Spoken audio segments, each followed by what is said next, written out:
So listen, if you haven't watched Cade Cunningham play basketball or you don't know who he is, you are really missing out.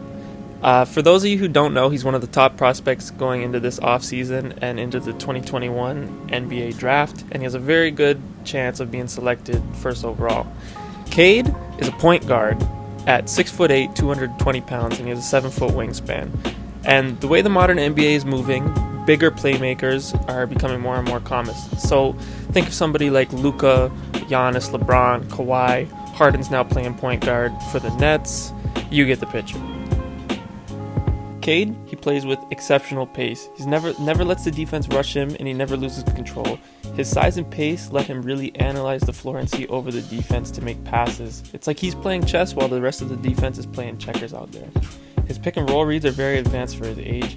He makes a skip pass to shooters. He can hit the big man on a lob or pocket pass. He can make other advanced interior passes when he gets, into a tricky situation. And like other great passers, he can use his eyes to manipulate the defense, opening up passing lanes that otherwise would not be there.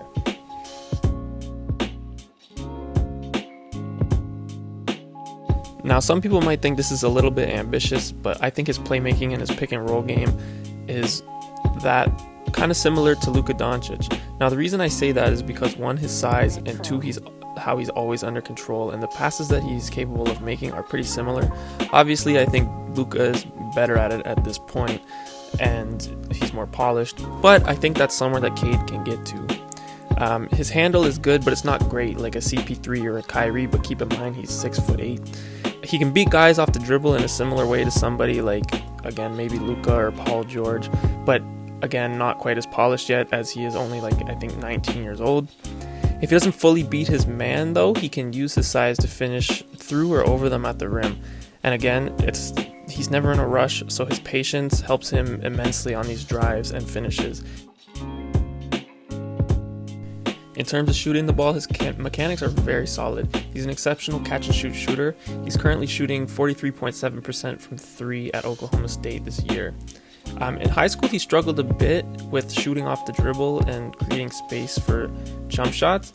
But at Oklahoma State this year, he's proving that he can do this. He's hitting clutch step-back threes in overtime. He's creating space. He's hitting pull-ups. He's doing all these things, and he's not shy about it. So any concerns that regarded his jump shot when he was in high school, I think are now out the window, for me at least. And obviously, again, he's still young. He's 19 years old. And as he adjusts to the NBA and how many threes are shot at that level, I think that this is going to become a strength of his because, again, how solid his mechanics are. So athleticism is obviously important. And to put it simple, Cade is a gifted athlete, but he doesn't have Zion-type strength and power or Westbrook-type speed and bounce. He does get up, though, and he's faster than you might think for a guard at his size. Where he's really gifted, though, is his coordination, his balance, his reaction time. This is part of why he's always in control and never seems to lose his poise.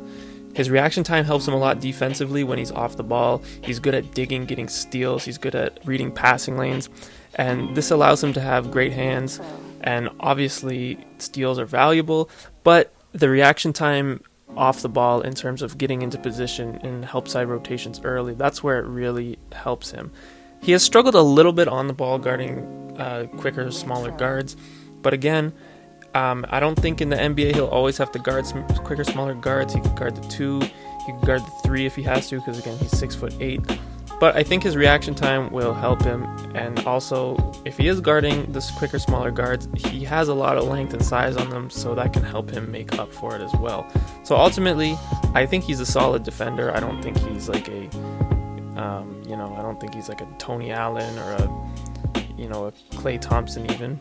But I think that he's a very solid defender, and I don't think this is going to be an issue for him. Keep in mind, too, that NBA coaches rely heavily on their scheme defensively, and because of Cade's ability to rotate well and have, a good defensive IQ in terms of off the ball, it's easy for him to plug in to an NBA defensive scheme without a coach having to worry about him being a liability on the court, which is very valuable and will bode well for him in terms of getting minutes when he's a rookie. And I don't even think that would be an issue to begin with, because that's just how special I think he is offensively. But it's a bonus that his defensive game is not going to hurt him, like think of somebody like maybe Trae Young. Now, obviously, no prospect is perfect. For Cade, I think it's a matter of just mastering his shooting off the dribble, his creating space for jumpers, like James Harden type step backs, and I think becoming a little bit more consistent with finishing at the rim will help him a lot moving forward. But I think Cade's ceiling, obviously, as I've been saying, is very high, and he can be an MVP type candidate down the road because I think he fits the mold of that big playmakers that's taken over the NBA, the Giannis, LeBron, Luka. I think he really fits the mold, and he has the basketball IQ and the instincts to dominate any given night, which you cannot teach. You can, but not to the point that he has. If he masters the shooting off the dribble, the isolation scoring, man, it's a wrap. There's no guarding him. There's nothing you're going to be able to do. So that's my prediction. I think he's going to be an NBA level player. I think he's going to be the first overall pick in this year's draft because I don't think any other prospect compares to him. I think the closest guy is Jalen Green, but I just don't think that Jalen has that same like basketball IQ, like instincts. I just don't think Jalen has that high of a level of that compared to Cade, if that makes sense. But anyway, I think NBA teams would be foolish not to take him. But at the same time, it also comes down to what a given team needs. So you never know what might happen. But no matter who I am, if I have the first overall pick, I'm taking Cade, hands down, no question about it. My predictions could obviously be wrong, but I think with the combination of his size, passing, and his ability to make plays and run the pick and roll, I really think that he is somebody that could average near a triple-double for his career. I think he could average around like 25 points a game, 11 assists, 8 rebounds, or 8 assists, 11 rebounds, something like that. And now, obviously, I could be wrong about this. That could not happen, but I strongly believe that it will, and I strongly believe that he's going to be an MVP candidate. I don't know if anyone else has predicted this. I haven't seen that before. So, I mean, maybe I'll be the first one. If not, then cool. But I'm predicting it here. So, if I'm wrong, feel free to call me out in the future. But if not, then, Thank you so much to everybody who's watched this video. Feel free to give me feedback, things I could do better, things that you like. I would really appreciate it. It would go a long way. And again, don't forget to like and subscribe. I would really appreciate that. And take care, everybody. Stay safe.